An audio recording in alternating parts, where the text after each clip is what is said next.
Well, it's covered in snow, and that's a good point. It's growing, and if we don't get much snow on it, what happens is the ground freezes so hard that it can actually kill it.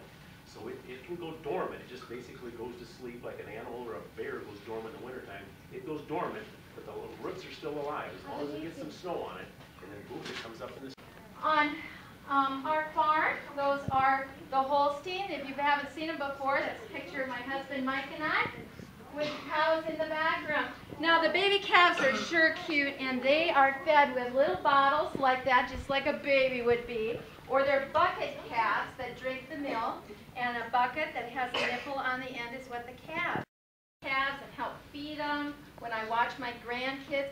And one of our favorite things on a hot summer day is to go into the dairy barn and walk along what we call the feed alley, because it's the nicest place on the farm. It's really cool and comfortable, and they have a good place.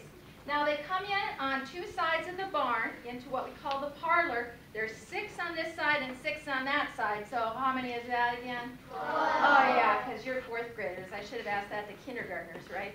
And then they come in, and each cow weighs up to 2,000 pounds. So let's say one of the 4th graders in here weighed 100 pounds. How many 4th graders would it take to make a 2,000-pound dairy cow? 20. 20, that's right. 20 of you would fit into just one cow in your weight. Now, you know what it takes to make milk? It takes a lot of feed and a lot of good water. So, with you about is stuff that comes from pigs. And you guys are pretty smart when you're mentioning before. What are some of the things? Sausage, pepperoni, bacon, steak, pork, steak would come if you had a steak pizza or a hamburger pizza. That would come from a beef cow or a cow. And so we're going to talk just about pork stuff today, because that's what I raise. I do raise beef cattle too, but the thing I'm going to talk to you about is pork. My wife and I, just like she showed a picture of our family, I don't have a picture of my kids on here right now. I've got 2 kids, and when she talked about doing chores, both of my children helped a lot in the chores. Sometimes they didn't like it. You know, if we had to be out there on a Saturday night when they got older, or a Sunday morning to do chores, they'd said, we really don't like this. But you know, we called it quality family time. You know, that was our together time without doing chores. So they did a lot of chores. Just one quick thing. This is a picture in front of our finishing barn, and that's a propane tank that some neighbors gave to us, and they made it in to look like a pig.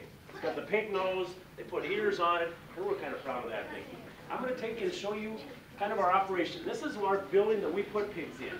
You guys had said some of you come from a farm, but most of you, anybody been around pigs or raised, or you probably have seen it on TV.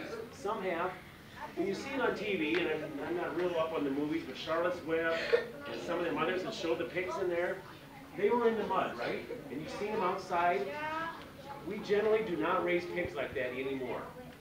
And for a lot of reasons. You look outside right now, it's very cold. And if our livestock, just like she talked about the dairy cow, and if the cow is having a baby, we have to bring it indoors. We do the same thing with the pigs. We brought the pigs indoors, and for a couple reasons. Every day that I go out and do chores, I want to make sure that I'm giving the very best care. We'll talk about the feed that they eat, but also the environment they're in. They're warm. Right now in this facility, I got baby pigs in. I'm going to shoot right. That's what it looks like on the outside. This that you see here, we show them tanks where we put the wheat. I grind all my own feed. So pigs eat corn and soybeans. We grind the soybeans up, and that's made soybean meal. And then we use a little bit of the product you passed around from the ethanol plant. And so that's all the pigs eat. Corn, soybeans, a little bit of byproduct out of the ethanol, and then minerals and vitamins. Just like you put salt, pepper on your food, we add the minerals and vitamins. So that's what pigs eat. And that's what's in these tanks.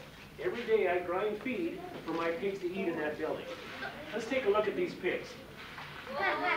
Here's what it is. When I said that we brought the pigs indoors, we don't let the sows. This is a sow that we call a sow, a model pig. They're put together with the boar for artificial insemination. Everything in our operation is artificially inseminated. The reason we do that is we don't want to bring another live animal in because of disease, and so we want to make sure that our animals stay very healthy. When you put the boar and the sow together, the mom and the dad of the pigs, it takes 114 days. We like to say it's 3 months, 3 weeks, 3 days, and 3 in the morning. That's usually when they're going to have baby pigs, is in the morning. And so it takes 114 days from the time the mother and the father put together till you get a litter of pigs.